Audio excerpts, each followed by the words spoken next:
at ang Diyos, maging karapat-dapat po kami tumanggap, Lord, sa hapong ito po, Panginoon. Kaya dalangin ko po, Diyos, na kami ay patuloy na nagpapakumbaba sa iyong harapan at nagpapasakop, anuman po ang aming mga pagkukulang, pagkakamali. Dalangin ko po, Panginoon, ang kapatawaran sa iyong pong harapan upang kami ay maging karapat-dapat na tumanggap ng tinapay na ito at ng Diyos na ito, Panginoon. Salamat po sa iyo, Panginoon, at pagpalain mo po ito. Ang sabi po ni Apostol Pablo sa 1 Corinthians 11 verse 23, sapagkat ito ang turo na tinanggap ko pa sa Panginoon at binibigay ko naman sa inyo ng gabing siya'y pagkanulo, ang Panginoong Hesus ay dumampot ng tinapay. Nagpasalamat at pinagpira-pira sa iyo at sinabi, ito ang aking katawan na inahandog para sa inyo, gawin niyo ito bilang pag-alaala sa akin. Sabay-sabay po nating pasalamatan at kanin. Thank you, Lord.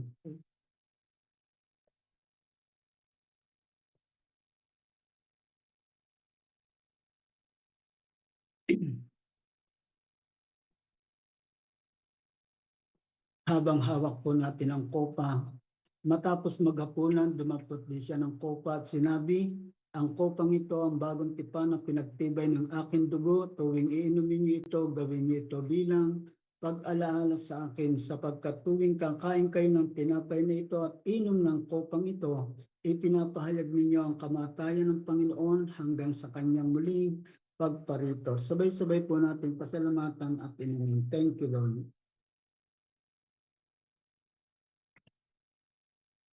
Manalangin po tayo. Panginoon, kami po ay patuloy na nagpapasalamat sa iyong kabutihan sa buhay po ng bawat pamilya na walang sawang patuloy na tumatanggap ng pagpapala sa iyo pong harapan sa Panginoon. Salamat po sa iyo. Napakabuti mo sa pangalan po ng aming Panginoong Hesus. Amen. Amen! Palakpakan natin si Lord. I'm so thankful talaga kasi kumakain tayo. That is bread of life. Thank you, Pastor Wilfred. Thank you, Lord. God bless you, Pastor Wilfred. At para po sa susunod nating gawain, the best part, the best listening, makikinig tayo, magmuni-muni. Ito na po, magsusulat tayo, na may reminder tayo, may reflection tayo. Ang dami nating na ano yung isa isip natin, tapos nagre-reflect pa tayo. So ito na, tatawagin ko na ang ating pinakamabait na pastor, pinaka-humble, Pastor Mario. Take it away. Maraming salamat, kapitbahay na Fe. Ayan. Ulitin ko, no? Nakita niyo naman yung aming mga background. Talagang manifesting. Magkapitbahay kami na payayamanin ni Lord. Praise God. Magandang araw po sa ating lahat at purihin ng Panginoon muli sa pagkakataon that we can be together for our afternoon worship. No? And we believe na every time that we gather in the name of Jesus, God is doing something in our lives. So ito po ang what we call as the most exciting part of our program. Every time that we meet together, that is the time for us to receive from the Word of God. Kasi every time na mayroon tayong mga pangungusap that we are receiving from God, no, we are being blessed. No? Kasi not everyone has the opportunity to be able to hear and receive from His Word. Kaya mapalad tayo na every Sunday afternoon ay nandito tayo sapagkat we have opened our hearts, our minds, and our whole being in order to receive from Him. Amen? Kaya purihin ng Panginoon. Sige po, let's come to the Lord in prayer. Lord, marami pong salamat sa patuloy na buhay na binibigay mo sa amin. Thank you for the opportunity to be able to live this life. And Lord, yung amin pong opportunity to be able to live for you. Salamat po, Panginoon, that parati kami meron chance to receive from your word. And dalangin po namin, Panginoon, that as we open our hearts, our minds, and our whole being today, ay tunay nga na mapagpala kami as we try to apply ang inyong mga salita sa aming mga buhay. So, Father, mangusap po sa amin, patuloy na ihatid mo ang mga pagbabago at transformasyon sa buhay ng bawat isa sa amin. Salamat po at nawa nga tunay na mapagpala kami sa inyo mga salita this afternoon. In Jesus' name we pray. Amen. Amen. So mga kapatid, tayo po ngayon ay on our second week of this month of January. No? Today is January 11 at talagang napakabilis ng panahon at patuloy na maraming exciting things that are ahead of us. And as we continue to learn from His Word, tayo po ay nagpapatuloy sa ating series. No? So ito ay we have been talking about this for the last I think more than 3 months already. And I pray na ang bawat isa sa atin ay somehow we are enjoying the things that we are receiving from God, especially that we are talking about the 24 vital aspects of a disciple of the Lord Jesus Christ. Pag sinabi po nating vital mga kapatid, ito po ay something that is non-negotiable. No, ito po ay importante o ito yung sinasabi natin ilang mga bagay na hindi dapat mawala sa buhay natin. And so far, we have talked about around 18 topics already. And last Sunday, we talked about obedience, no? Yung pong ating pagsunod sa ating Panginoon. At nasabi nga po natin na ang pinaka-bottom line of everything that we do, the bottom line of our Christianity, of our relationship with the Lord, is yung ating capability to be able to obey the Lord. Kasi pag hindi ka rin naman willing to obey, walang saysay ang lahat ng mga bagay na ginagawa natin. Regardless kung ikaw ay nakikinig, umaattend ka, but you are not willing to obey and apply everything that you receive from God, that is almost nothing. No? Wala siyang saysay kasi walang sense of obedience. So, mahalaga po na masunod natin ng Panginoon in every aspect of our lives. And today, tayo po ay nasa pang 19 na at mahalaga din ito, non-negotiable din ito sapagkat napakalaki ng role o papel na ginagampanan ng banal na espiritu sa ating mga buhay. Kaya po ito ang magiging topic natin today, the role of the Holy Spirit or the importance of the Holy Spirit sa ating mga buhay bilang mga mananampalataya. Now, brothers and sisters, we have to understand na ang isa pong disciple o isang totoong Kristiyano o talagang alagad ng ating Panginoon, Recording stopped. it is not merely a follower by name. Tayo po ay hindi nagiging disciple by name or by knowledge, nor even religious activity. Kasi sabi nga po natin last Sunday, that no amount of religious activity na ating pong pinagpaparticipatean, kung tayo po ay hindi naman marunong sumunod kay Lord, it is nothing. No? Wala rin siyang saysay. So a disciple of Jesus is not merely a follower by name, by knowledge, or religious activity. But rather, ang true discipleship is a spirit-empowered life. No, ang totoo daw pong pagiging alagad ng ating Panginoon is that we are able to experience an empowered life through the power of the Holy Spirit. Siguro tanong natin, Pastor, paano ko mararanasan yung tinatawag na empowered life? That is why we are here today, so that we would be able to understand that Jesus Himself, no, si Jesus mismo, na bago siya umakyat na muli sa kalangitan, ay sinabi niya that I will be sending the Holy Spirit. Ipapadala ng aking Ama ang banal na Espiritu, and therefore, it would be an essential part of our lives as a Christian, as a disciple of the Lord Jesus Christ. Yung magkaroon tayo ng personal experience of the Holy Spirit in our lives is something that is not optional. Hindi po ito yung bang pwede mong piliin na maranasan o hindi. Dapat, kung totoo kang disciple, kung totoo kang mananampalataya ni Jesus, you have to be able to experience the Holy Spirit in your life. Bilang isang disciple ni Jesus, we have to understand that we cannot live our Christian life effectively.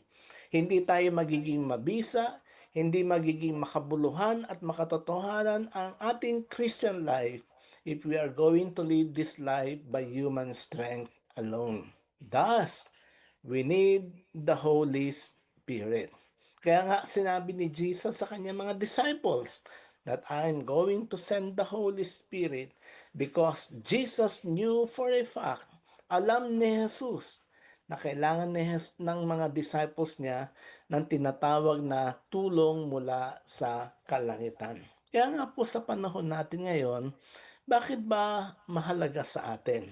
No? Bakit ba importante sa atin bilang mga taga-House of Refuge and to anyone who professes that they are a Christian, a disciple of Jesus, why is it important for us to experience the Holy Spirit in our lives? Alam niyo po, kung ito ho ay pag-aaralan natin, ang ating pong intention this afternoon is hindi ito tinatawag na comprehensive study about the Holy Spirit. Kasi sa Bible College or sa seminary, isang subject po ito. Ang tawag ko namin dito, pneumatology. It is a study about the Holy Spirit. But due to the limited time that we have every Sunday afternoon, only have around 30 minutes to 45 minutes in preaching the Word of God. Hindi ito yung intention natin to have a comprehensive study about the Holy Spirit.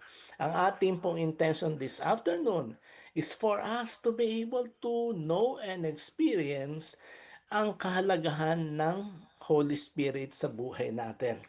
Kasi baka nung tayo ay the moment that we have received Jesus Christ, tandaan po natin that we also have received the Holy Spirit in our lives. Parang package po yan. Hindi lang si Jesus ang tinanggap mo sa buhay mo, but even the Holy Spirit have entered, no, pumasok sa buhay mo, nandyan na siya. Ang tanong, aktibo ba ang kapangyarihan ng Espiritu sa ating mga buhay? Kaya nga kinanta natin kanina, di ba? Come, Holy Spirit. Holy Spirit, dumating ka, no? Gumawa ka, kumilos ka. And the Holy Spirit will only be able to freely move in our hearts kapag kabukas ang ating mga puso na sumunod sa kanyang prompting o leading in our lives. In John chapter 14 verse 16 to 17, meron mga katagang binanggit dito ang Panginoon sa kanyang mga disciples. Ano po ang sabi dito? Sabi ni Jesus, dadalangin ako sa Ama upang kayo ay bigyan ng isa pang patnubay na magiging kasama ninyo magpakailanpaman. 17, siya ang espiritu ng katotohanan na hindi matanggap ng sanlibutan sapagkat siya ay hindi nakikita ni nakikilala ng sanlibutan. Ngunit nakikilala ninyo siya sapagkat siya ay nasa inyo at siya ay mananatili sa inyo. So makikita po natin dito sa mga katagang ito ng ating Panginoon, no, this was actually uttered before he was arrested, no? Bago po siya hinuli at inaresto ng mga Romanong sundalo. And he knew for a fact na ang mga disciples niya somehow meron ng takot, meron ng parang mga worry sa buhay nila, what is going to happen with us kapag ang Panginoong Yesus ay nawala na sa atin. Kaya nga ang sabi niya sa mga disciples niya, dadalangin ako sa Ama upang kayo ay bigyan ng isa pang patnubay. Anong sabi dito? Makakasama ninyo magpakailanpaman. And actually, that is the Holy Spirit working now in our lives. Sabi po rito, makakasama ninyo habang buhay. So ang paggalaw po ng Espiritu sa buhay natin, hindi po siya limitado ng oras. Hindi po siya limitado ng espasyo, no? Sa ating buhay, kapag kinilala natin ang Holy Spirit, sabi po rito, siya ay magiging patnubay na magiging kasama natin magpakailanpaman. Amen po ba? Di ba napakagandang pangako ng Diyos sa atin that the Holy Spirit during the time na kayo ay in distress, during the time that you are worry, during the time that you are experiencing difficulties in your life, we have to remember, we have to bring back to our minds ang pangako ng Panginoon na ang banal na Espiritu ay kasama ninyo magpakailanpaman. Amen? Diba? Nandun siya. Hindi kanya iiwanan. So ano po ang mga benepisyo at importansya ng Holy Spirit sa ating mga buhay? Una, ang sabi po rito, the Holy Spirit gives life. Ang banal na espiritu na ipinangako ni Jesus sa kanyang mga disciples ay hindi lamang nila makakasama, but He actually gives life to the disciple. Siya ang nagbibigay ng buhay. Na kumisan kahit tayong mga buhay, pero sa mga panahon na tayo sinusubok, yung mga taong buhay para ding mga patay. No? Kaya nga, kailangan natin ng Holy Spirit. Kailangan natin ng banal na Espiritu sa ating mga buhay upang mabigyan ng buhay ang buhay natin. Ang sabi po sa John chapter 3 verse 5, when Jesus was talking to Nicodemus, no? Dito po yung isang tanyag na religious leader during that time, si Nicodemo. And he was asking the Lord Jesus Christ, sabi niya, Lord, matanda na ako, how can I be born again? Anong sabi ni Jesus dito po sa verse 5? Sabi niya, tandaan mo ang sinasabi kong ito. Malibang ang isang tao ay ipanganak sa pamamagitan ng tubig at ng espiritu, hindi siya makakapasok sa kaharian ng Diyos. Sa English sabi niya, I assure you, Jesus replied, no one can enter the kingdom of God without being born of water and the Spirit. Mga kapatid, mahalaga po for any individual na maranasan po natin ang tinatawag na kapanganakang muli. And this can only happen, ang sabi po rito, by the power of the Holy Spirit. So when we talk about the Holy Spirit, we have to recognize the fact na importante siya sa atin kasi siya po ang nagbibigay ng buhay sa atin. In other words, yung ating opportunity to be able to receive Jesus sa buhay natin. Nung tinanggap natin siya sa buhay natin, doon nagsimula ang tinatawag na spiritual rebirth. Yung tayo ay muling ipinanganak, nagkaroon tayo ng karansang maipanganak na muli na siyang nagbigay sa atin ng bagong buhay. Mga kapatid, yun po ay posible lamang because of the power of the Holy Spirit in our lives. Kaya nga sabi ni Jesus kay Nicodemo, unless a man is born again, he cannot see the kingdom of God. So mga kapatid, ang banal na espiritu ay nagbibigay sa atin ng bagong buhay. And not only giving us a new life, but the Holy Spirit regenerate our hearts. No? Binabago nito, no, ang ating mga puso. Muling pinapasigla nito ang ating mga buhay at ginagawa tayong bagong nilikha at binigyan ng kakarapatan na maging mga anak ng Diyos. Kaya nga mga kapatid, ang bagong buhay po o yung tinatawag na new creation o transformation is only possible when we have the Holy Spirit in our lives. Kaya nga po ang bawat isa sa atin, those who have received the Lord Jesus Christ in their hearts, lahat po tayo mga kapatid tayo ay merong opportunity or the privilege to be able to experience spiritual rebirth and spiritual generation of our hearts because the Holy Spirit is in our lives. Kaya lang ho, kuminsan, bakit hindi natin nakikita sa buhay ng ibang tao ang pagbabago? It is because hindi nila inalaw ang Holy Spirit na mag-move sa kanilang mga buhay. So no one can truly follow the Lord Jesus Christ without the Holy Spirit giving vitality into their spiritual life. Kasi pwede ka namang sumimba ng simba, no? Like, the past few days, di ba? 7.4 million na tao ang dumalo sa isang malawakang pangrelihiyon na prosesyon. Siguro nakita niyo naman sa TV, sa Facebook, no? Marami, napakarami. Pero marami rin ang nagsuntukan, maraming riot ang nangyari, maraming mga troubles na sa kabila ng kanilang performance of a religious ceremony, but still, many of them are not able to experience it. Yung tinatawag natin bagong buhay mula sa Espiritu because they don't have the Holy Spirit in their lives. Ang banal na Espiritu po ang siya nagbibigay ng vitality, ng lakas at sigla sa ating mga buhay bilang mga mananampalataya.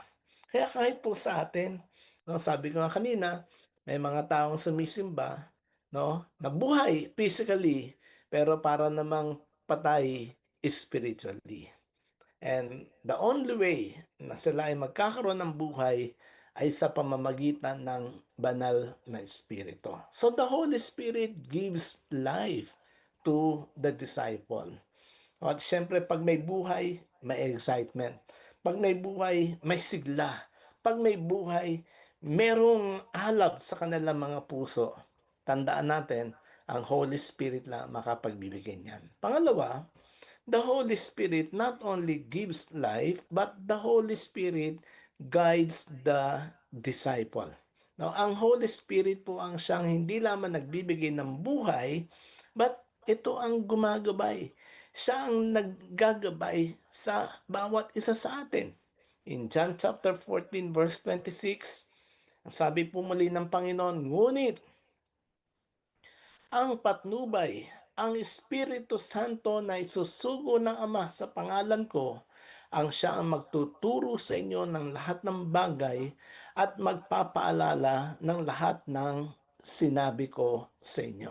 Sa Ingles, but the Helper, the Holy Spirit, whom the Father will send in my name, will teach you all things and bring to your remembrance all that I have said to you.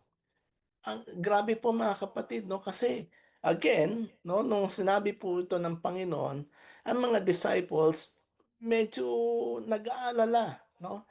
Meron pong kabagabagan sa puso nila what is going to happen to them. That is why Jesus has to tell them, ang helper, ang aking ama ay magpapadala sa inyo ng helper, ng patnubay. Sino ito? Sabi po rito, ang Espiritu Santo na isusugo sa pangalan ko. Ano ang kanyang role na gagawin sa mga disciples? Tuturuan niya kayo sa lahat ng bagay at magpapaalala sa lahat ng sinabi ko sa inyo. Grabe mga kapatid, ano? Kaya nga pala, no, supposed to be, kung ang bawat Kristiyano talagang sumusunod sa Holy Spirit, napakaliit ng chance na tayo ay magkamali. Kasi may teacher ka eh. No, sabi rito, He will teach you all things. Siguro hindi lamang sa hindi doon sa tinatawag natin academic aspect ng buhay natin, but in every decision na dapat natin gawin, sa bawat bagay na dapat natin pagpasyahan sa buhay natin. Sabi rito, tuturuan niya. Siya ang magtuturo sa inyo ng lahat ng bagay. Diba? Oh, grabe, may great teacher na tayo. At hindi lang siya magtuturo. Sabi niya, siya ang magpapaalala sa inyo ng lahat ng sinabi ko. He will teach you all things and bring to your remembrance all that I have said to you. Napakalaki po ng role ng Holy Spirit sa atin sapagkat hindi lang siya magbibigay ng buhay, kundi siya pa ang ating magiging gabay. Diba? Napakaliit, dapat ang tsansa na tayo ay mapariwara because the Holy Spirit is with us. It says here that He will lead us. Dadalhin niya tayo sa lahat ng katotohanan. Itutuwid ang ating mga landasin at magbibigay sa atin ng karunungan sa bawat araw-araw na kapasyahan na gagawin natin. Kaya lang minsan mga kapatid, sabi ko nga kanina, meron mga taong napapariwara o napapahamak sa kanilang mga buhay sapagkat hindi nila kinonsider ang napakalaking papel ng Holy Spirit sa buhay nila. Bakit tayo minsan nagkakamali sa ating mga decisions? Bakit nagkakamali tayo sa ating mga buhay? because we did not seek the wisdom, the guidance from the Holy Spirit. Bakit tayo napapahamak, nagkakamali sa mga landasin na tinatahak natin? Sapagkat hindi natin inalam ang gabay ng Banal na Espiritu sa buhay natin. Mga kapatid, we have to recognize ang katotohanan na ang Holy Spirit was given to us sapagkat siya ang dapat na maging gabay ng ating buhay. Wag lang yung mga minor things sa Lord. Holy Spirit, ano ba yung susuot ko ngayon damit? Ano bang kulay? Ano bang kakainin ko? Hindi po yun, no? What we are saying here is that every day we make decisions, no, both major and minor decisions of our lives. Kaya nga, kailangan natin magkonsulta sa Banal na Espiritu so that we can be guided into all truth. That is why, when we are dependent on the Holy Spirit, we realize the fact na hindi lamang tayo natututo sa pagbabasa, kundi natututo tayo sa paglakad ayon sa gabay at prompting ng Holy Spirit sa buhay natin. Amen? Alam niyo, napakarami mga patotoo, mga kwento on how they were blessed, on how they were guided by the Holy Spirit because we seek the guidance. They seek the guidance of the Holy Spirit in their lives. And it can be experienced by any one of us when we realize that the Holy Spirit guides the disciple. So if you are a disciple, you can be assured that you will be guided by the Holy Spirit. Number 3, hindi lamang siya nag-guide, kundi siya rin ang nag-empower. The Holy Spirit empowers the disciple. No? Siya yung nagbibigay ng lakas. Siya yung nagbibigay ng kapangyarihan to any disciple of the Lord Jesus Christ. Ang sabi po sa Acts chapter 1 verse 8, subalit tatanggap kayo ng kapangyarihan. Di ba? Pagbaba sa inyo ng Espiritu Santo at kayo'y magiging mga alagad ko magiging mga saksi ko sa Jerusalem, sa buong Judea, sa Samaria, at hanggang sa dulo ng daigdig. Sa Ingles, but you will receive power when the Holy Spirit has come upon you, and you will be my witnesses in Jerusalem, in Judea, Samaria, and into the ends of the earth. Mga kapatid, ito pong senaryo dito po sa Acts chapter 1 is different from the scenario that they had in John chapter 16. No? Doon po sa John chapter 16, bago siya hulihin. Dito po sa Acts chapter 1, siya po ay namatay, muling nabuhay. And when he was about to ascend, nung bago po siya umakyat na muli sa kalangitan, nagbigay ng pangako muli ang Panginoon sa kanya. No, binigyan ng konfirmasyon, muling inulit sa mga disciples. Ang sabi po niya dito, tatanggap kayo ng kapangyarihan kapag bumaba na ang Espiritu Santo sa inyo. You will receive power when the Holy Spirit has come upon you.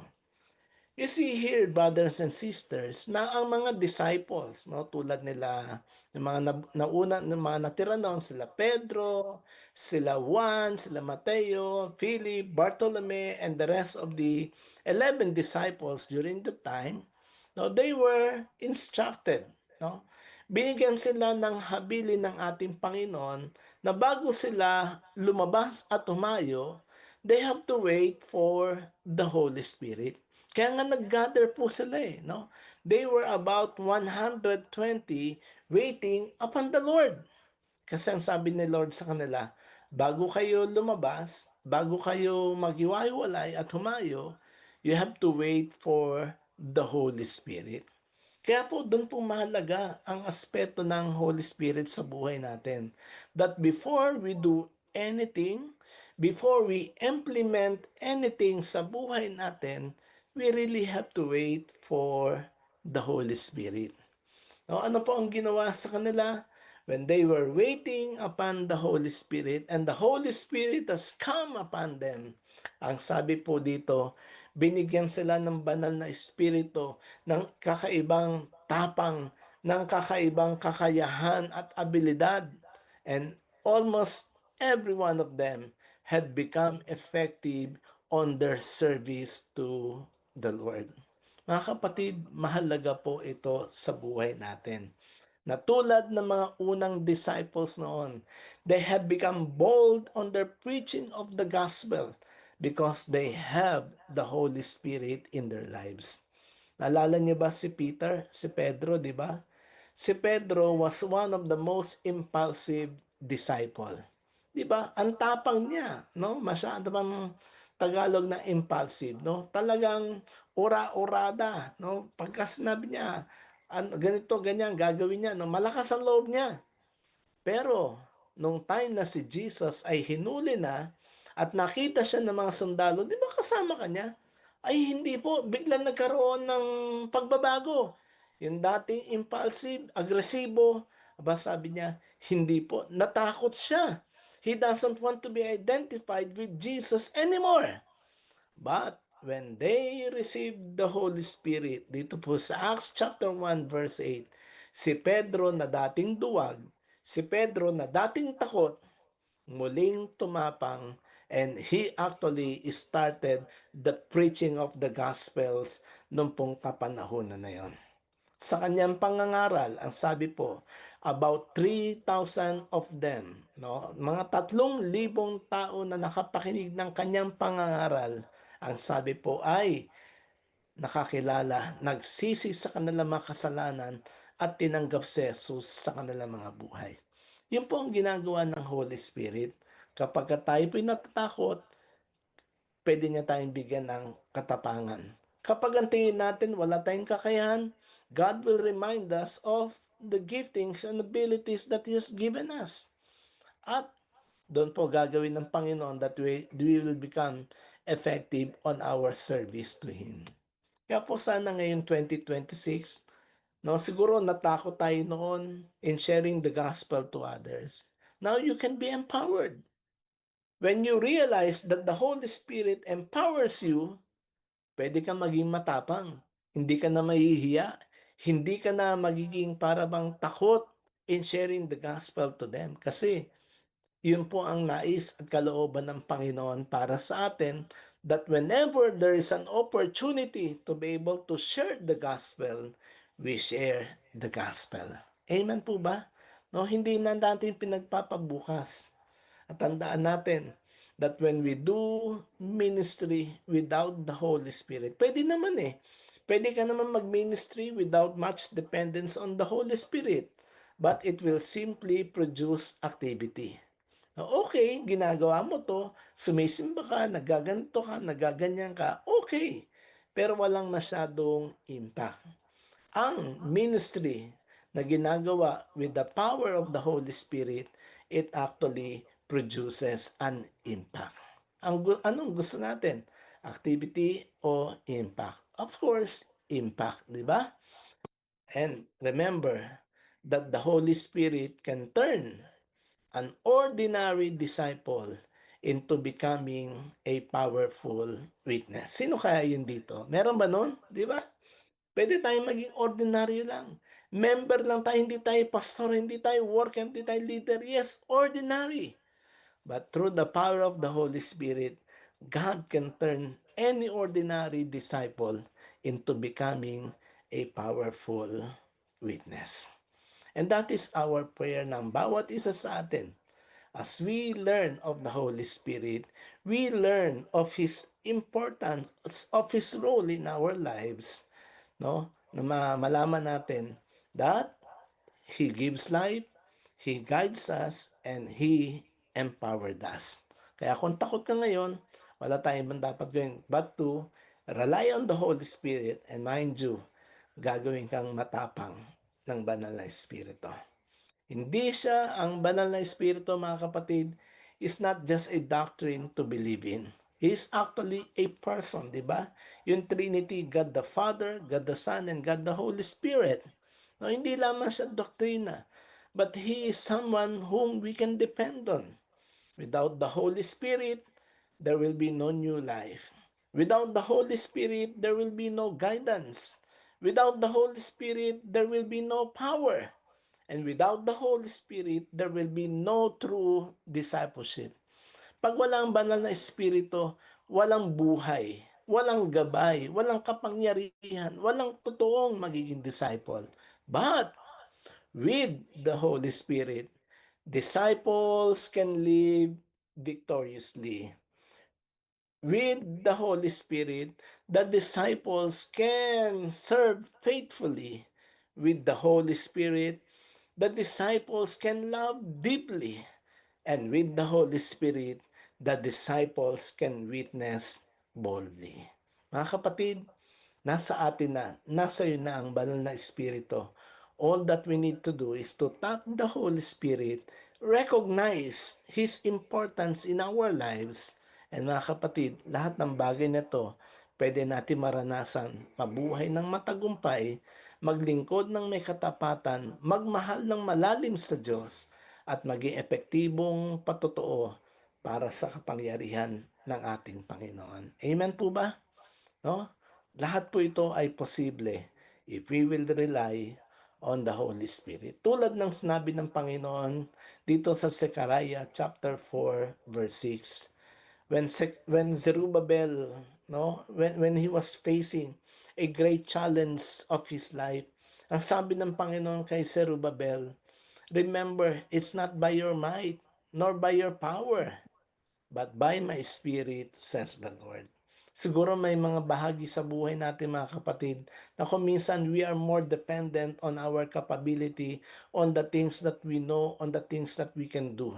Mga kapatid, it's about time that we realize the power of the Holy Spirit. For it is not by your might nor by power, but by the Spirit of the Lord. Panginoon, marami pong salamat sa pagtuturo mo sa amin ngayong hapong ito. Alam po namin, Panginoon, na nais mo na kumilos at gumalaw sa aming mga buhay. And we pray, Lord, na tunay nga ng bawat isa sa amin would be able to recognize the important, the essential role of the Holy Spirit in our lives. Come, Holy Spirit, come upon us. Mga kapatid, sa pagpapatuloy po ng ating gawain, let's sing this song faithfully, no, sa ating mga puso. Let's invite the Holy Spirit in our lives. Come, Holy Spirit, fall afresh on me. Come, Holy Spirit, Awitin natin ito faithfully. fall afresh on me. Fill me with your power. Satisfy my needs, Lord. Satisfy my needs. Only you can make me whole. Give me strength to make me whole. Come, Holy Spirit, Let's make this as a prayer. fall fresh on me. Hallelujah.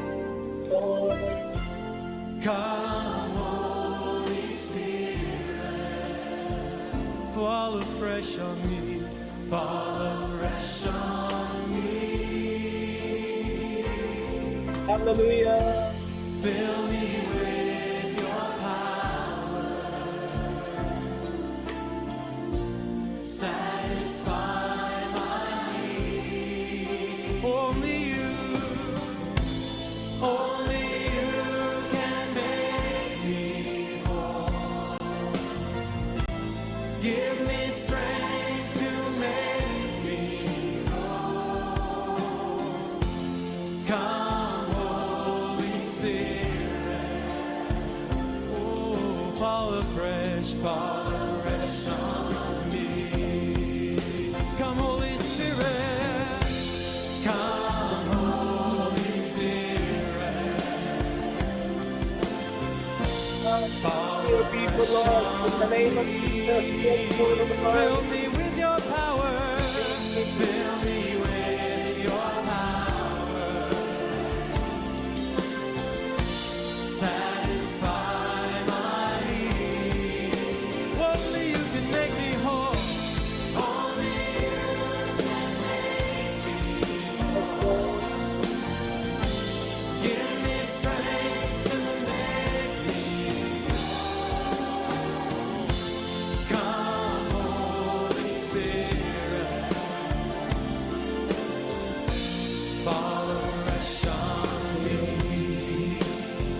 let's just worship the Lord. Yes, Lord. Pasok ka sa aming mga tahanan, Panginoon. Dumulog ka. Kumilos ka mightily and powerfully, Lord God. Alay namin sa aming mga pamilya, Panginoon. In the name of Jesus. Bigyan mo ng buhay ang aming mga buhay. Gabayan mo kami, Panginoon, ng Holy Spirit. Lord, we pray for your empowerment at the power natin. In the name of Jesus, may we experience your power. May we experience the boldness. Oh Lord, Holy Spirit, come upon us, Lord. Hallelujah. Thank you, Jesus. Hear our prayers, Lord. Come, Holy Spirit, fall afresh on us. Thank you, Lord. Thank you. Oh, come, Holy Spirit. Come, Holy Spirit. Yes, Lord. Fall fresh on me. Fill me with your power, oh God. Satisfy my need. Only you can make me whole. Give me strength to make me whole. Come, Holy Spirit. Fall fresh on me. Fall fresh on me. Fall fresh on Sa taas, Lord. me, Holy Hallelujah. Spirit.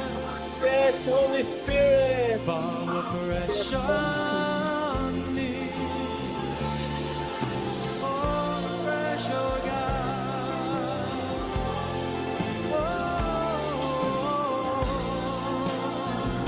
Fall fresh on me.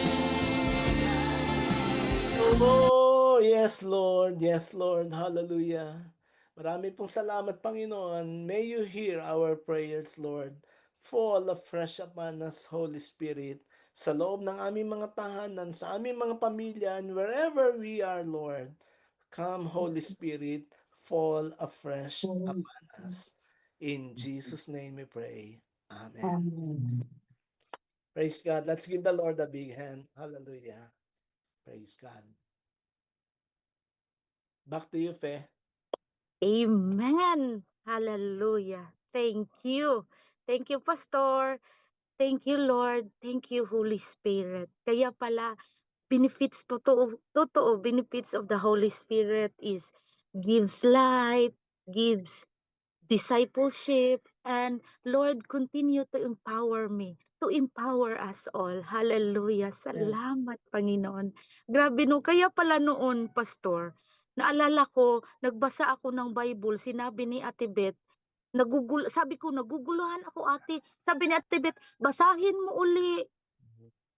Yes, totoo pala, pag binasa ko ulit, maiiyak ka, malulungkot ka, para yung storyng damang-dama mo pala, kaya pala sa Holy Spirit. Hallelujah. Amen. Thank you, Lord. Thank you. Thank you po. And God bless you more, Pastor. Amen. Thank you. At sa ating lahat, we are so blessed po sa message ngayon, sa preaching ngayon. Holy Spirit is our guide. Holy Spirit is our power. Siya pala. Siya ang power. Yun ang kailangan natin, the power of the Holy Spirit. At para po sa susunod nating gawain, congratulations sa ating lahat. And para po sa susunod nating gawain, a prayer po sa ating persecuted Christians. Tawagin po natin si Ate Marilyn. Ate, take it away also. Thank you, Sister. Well, tayo po ay mananalangin para po sa Eritrea. Sabi ko, saan kaya itong Eritrea na to? Para ngayon ko lang narinig. Hindi naman ako masyado marunong mag-search sa Google. Pero mayroon po ako nabasa. Ang Eritrea po Ayan, pala sige. yung naglabas. Kasabang Africa. Actually, marami daw Christian dyan, pero yung gobyerno nila, Opo. persecutor ng mga Christian. Yun na nga po, nabasa ko nga po rito, ito nga po na ano po, sabi ko, ay, ganun, matindi po pala ang ano nila sa Eritrea. Actually, kung maputol kita ate, ang Mm. Eritrea parang North Korea ng Africa. So nga po, nasa po North sila ng Korea, ano, Africa. yung kanilang kalayaan para may diktador, kalayaan sumamba, parang ganun din sa Eritrea. Opo nga po, yun nga po, ang ano, may konti lang po ako na ano. Kaya po, yun nga po, ipapanalangin po natin ang Eritrea, kasi po talaga pong, ang government po talaga nila ang nagpe-persecute sa kanila. At saka 100 po, napakarami na po kanila pinakukulong, naroon po nakaranas po yung persecute sa kanilang mga buhay. Talagang nagkakaroon ng violence at saka yung torture sa kanila, lalo na po ang mga Christian. Maging po ang Jehovah Witnesses po, nararanasan po nila. Although dalawa lang naman po ang major religion sa Eritrea, ang Muslim at ang Christianity. Pero po talagang ganun po kahirap ang nararanasan ng mga Christian diyan po sa lugar ng Eritrea. Kaya po sa oras na ito, samahan niyo po ako sa pananalangin na nawa ay ang Diyos ang kumilos sa buhay ng government nila na sila po ay makalaya. Maging ang gobyerno nila ay totohanang makakilala sa Panginoon. Thank you. Sige po, tayo po'y manalangin. Oh, hallelujah, Jesus. Panginoon, maraming po salamat sa oras na ito. Itinataas po namin sa inyo ang bayan po, Panginoon, ng Eritrea. Lord, napakarami na pong nakaranas ng mga paghihirap, pagtitiis sa lugar na ito, Panginoon, dahil po sa gobyerno nila, Panginoon, na sila mismo, Panginoon, ang siyang nagdudulot, nagpe-persecute sa kanila, Panginoon. Lord, dalangin po namin, una po sa lahat, ang government po nila, ang gobyerno nila ay tunay na makakilala sa iyo, Panginoon. Lord, gamitin mo po ang mga Christian, Panginoon, sa lugar na yan, Panginoon. Pagliwanagin mo po sila, Panginoon, na ang paghari ay ang kapayapaan, Panginoon, sa lugar na yan.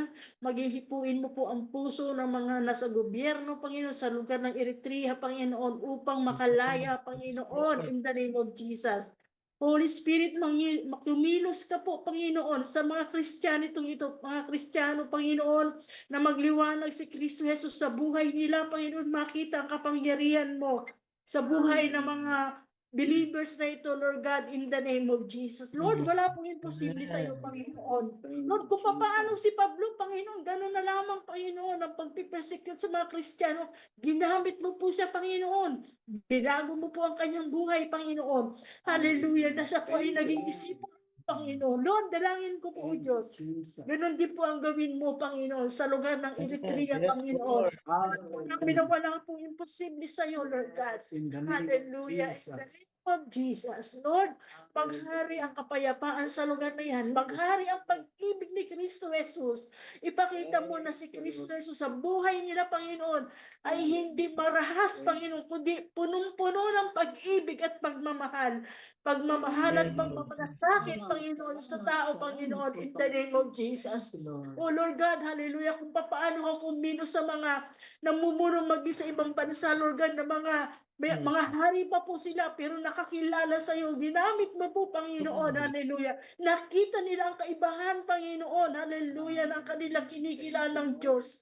Nakita nila na ang Diyos na kanilang nakilala ngayon ay Diyos na buhay, Diyos na punong-puno ng pag-ibig at hindi karahasan.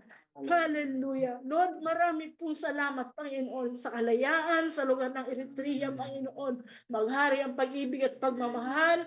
Ang salita mo nawa, Panginoon, ay maghari din po sa lugar na yan, Panginoon, in the name of Jesus. Lord, magpadala ka, Panginoon, hallelujah, na mga anak mo na magamit, Panginoon, na patuloy na maghari ang salita mo sa lugar ng Eritrea, Panginoon. Hallelujah, at makalaya, Panginoon, in the name of Jesus. Sa lahat ng mga nagpipersecute, Lord God, sa lahat ng mga at pagtuturture, Panginoon, sa mga violence na kanilang nararanasan, Panginoon. Makalaya po sila, Lord God, in the name of Jesus. Lord, patuloy mo silang bigyan ng kalakasan, Panginoon. Maranasan nila ang iyong paghawak, pagkilos sa buhay nila, yung pag-ibig at pagmamahal, at patuloy na magari at pagliliwanag ni Kristo sa lugar na yan, Panginoon. Lord, kapayapaan at patuloy na maghari, Panginoon, sa lugar na yan, Panginoon. Hallelujah, Jesus. Lord, maraming po salamat sa iyo, Panginoon. Pagpalain mo po, alin ang bansang Eritrea at maging ang mga Kristiyano sa lugar na yan, Panginoon. Makita ang kanilang katapangan, Panginoon, sa paghahatid ng salita mo, Panginoon, sa lugar na yan. Marami po salamat sa iyo, Panginoon, sa pangalan ni Jesus. Amen. Thank you, Lord God. Hallelujah. Thank you, Lord. Amen. Thank you, Lord. Thank you. And continue to pray po ang ating mga kapatid sa Eritrea. Panalangin po natin, kasali po natin sa ating panalangin araw-araw ang lugar na dyan. Nakakalungkot man, but we surrender it all to God. Hallelujah. And para po sa ating next na gawain, sa offering po, tatawagin po natin ang Kuya ng Bayan. Kuya Ichang, take it away. Good afternoon. Thank you, Faye. Amen. Brothers and sisters, let's read Acts chapter 20, verse 35. In here, Jesus said, "It is more blessed to give than to receive." When we receive Jesus in our heart, and the gift is the Holy Spirit, so we will become lovely, joyful, peace, passion, kindness, goodness, faithfulness, gentleness, and self-control. When we already have this fruit, of course, we will give the tithes cheerfully, not reluctantly or under compulsion. When we give on our volition, it blesses us. Tithing is to bear witness to the resurrection of Jesus, the Son of God. So if you don't have revelation, you don't need to give. Giving is a privilege that God has given to Christians. When you exercise this privilege, God, our Heavenly Father, will bless you abundantly in your life. That's right. Let's pray. Heavenly Father, your words that say each one should give what he has decided in his heart. In 2 Corinthians chapter 9, verse 7. We give the tithes and offering with joy and thanksgiving. Lord, please bless this offering and those who give. In Jesus' name we pray. Amen. Thank you. Thank you. Amen. Thank you, Kuya ng Bayan. Kuya Yuchang. And para po sa ating mga handog, we may cheerfully give our tithes and offering para sa Taiwan. Mga kapatid, halo-halo. You can give your tithes and offering on site or you may have it pick up or deposit. Please contact Kuya Yuchang. And sa Pilipinas po, send your tithes and offering via GCash care of Sister Marilyn Almahar at 0961-612-1030. At para po sa Alegria, halo-halo, kaway-kaway, Cebu, you can give your site offering kung saan kayo ngayon, paki ano na lang po si Ate Sel at si Mama Sabel. Thank you and God bless us all. And para po sa susunod natin na gawain, para sa prayer for the nation and closing prayer. At susundan po ng ating doxology at benediction, tawagin po natin si Ate Sister Daisy Salvador. Take it away also. Ay, salamat kapatid. Maraming salamat po. Magandang hapon po sa ating lahat. Para po sa ating prayer for the nation verse, basahin lang po natin yung nasa saad sa Psalm 3:12. Blessed is the nation whose God is the Lord, the people he chose for his inheritance. Mapalad ang bansang si Yahweh ang Diyos. Mapalad ang bayang kanyang ibinukod. This verse remind us na yung kalakasan ng bayan ay hindi yan nababatay kung ano yung meron ka, kung ano yung kayamanan mo, kapangyarihan mo. Hindi yun dapat nababatay na ayon kung ang Diyos ang iyong nasa harapan, nasa gitna mo, siya yung namamahay sa buong pagkatao mo. Kaya dapat hindi natin pahalagahan, hindi natin dapat sinasanto, ina-idolize ang kung ano yung mga meron sa atin ngayon. Maaari nating gawing inspirasyon ng bawat isa. Bagkus wag natin tong gawing yung sinasabi natin Diyos-Diyosan. Isa lang ang ating Diyos, kundi siya lamang ang makapangyarihan sa lahat. Si Jesus ang anak ng Diyos at ang dakila sa lahat. Kaya sa hapong ito, ating pagpe-pray ang ating bansang Pilipinas na nawa makamtan natin ang ating mga ninanais na lagi natin pinagpe-pray, nilalapit sa ating Panginoon. Tulungan niyo ako sa ating panalangin. Panginoon, sa iyong pangako, kami ay lumalapit sa iyo ng may pagpapakumbaba, Panginoon. Ipinapanalangin namin ang aming bansang Pilipinas, Panginoon. Patawarin mo po kami, Lord, sa aming mga pagkukulang, sa aming mga kasalanan, sa aming mga pagkakamaling nagawa sa iyong pangalan. Panginoon, turuan mo po kaming maging mapagpakumbaba at magbalik loob sa iyo, Panginoon. Gabayan mo po ang aming mga pinuno, Panginoon. Yes, Lord. Sa iyo, Panginoon, nilalapit namin, Lord, ang aming mga pinuno, ang aming mga leaders sa aming bansa, Pilipinas, Panginoon. Ipahayag mo sa kanila, Panginoon. Ituro mo sa kanila, Panginoon. Ibigay mo sa kanila, Panginoon, ang mga karunungan, ang wisdom, Panginoon, ang knowledge kung ano ang dapat nilang gawin, Panginoon.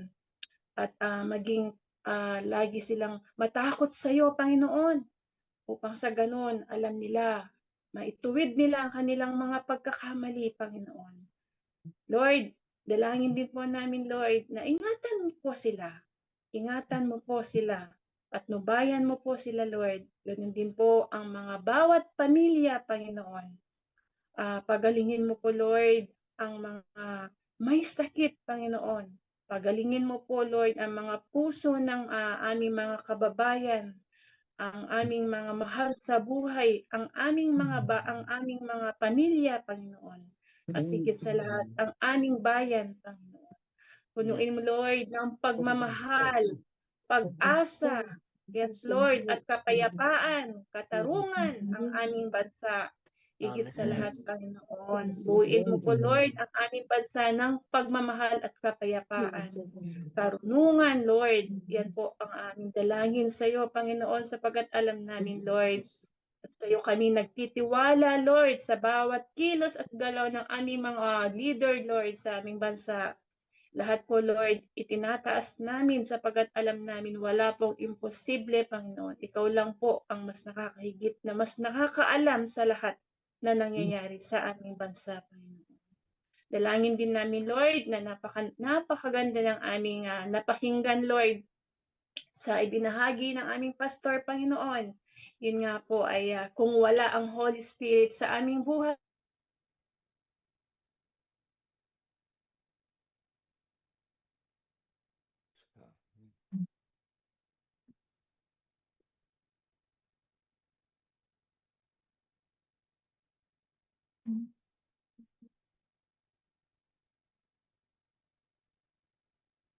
Yes, Lord.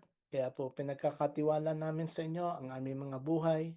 Nawa, Lord, we will always remind ourselves to seek you, Holy Spirit, in our lives, to pray. Come, Holy Spirit, fall afresh on us every day. Marami pong salamat, Panginoon. We thank you and honor you.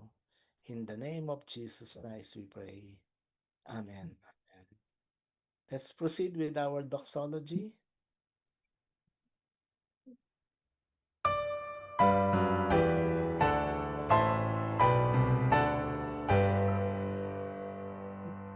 Praise the Lord.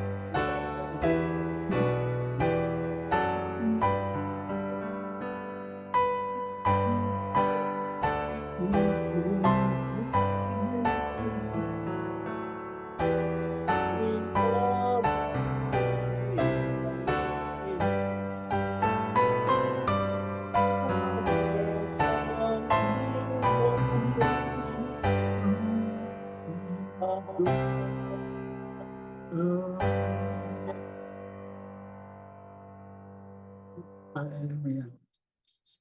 Manalangin po tayo.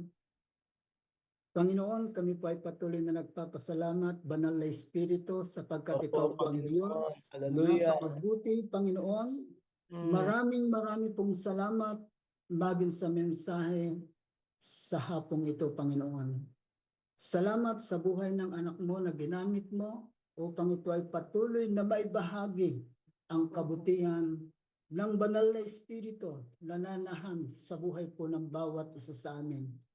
Tulungan mo po kami, Panginoon, na sa pangalan po ng aming Panginoong Hesus ay malayang makakilos ang Banal na Espiritu na nanahan sa bawat isa sa amin upang ito ay gumawa, hallelujah, ng mga kamangha-mangha at mga himala at gamitin ang buhay po ng bawat isa sa amin sa ikaliligtas ng napakaraming mga kaluluwa na wala pa po sa iyo pong harapan, Panginoon. Salamat, Banal na Espiritu.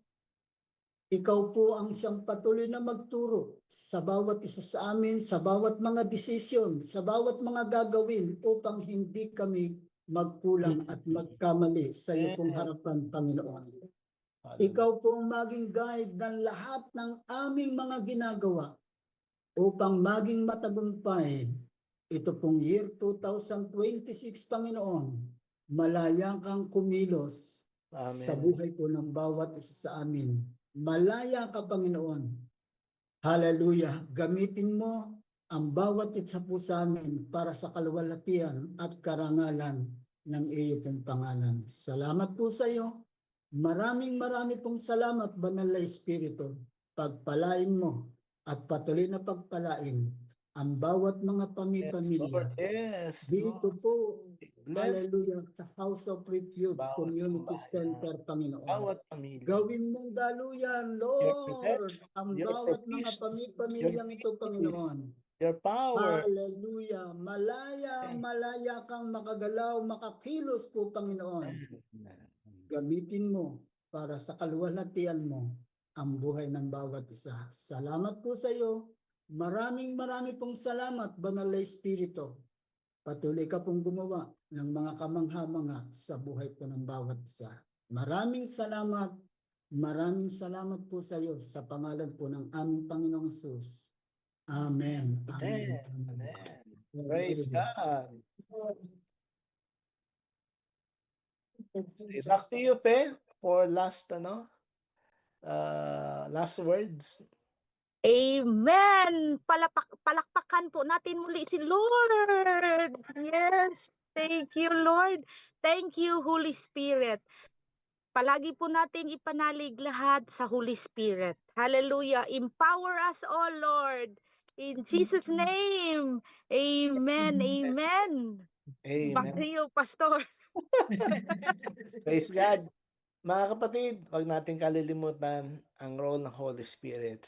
Always pray daily, come Holy Spirit, fall afresh on us.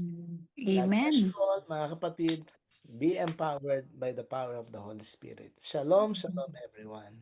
God bless you. God bless po. Thank you po. Thank you everyone. Sister Grace, thank you. Bye-bye. Bye-bye.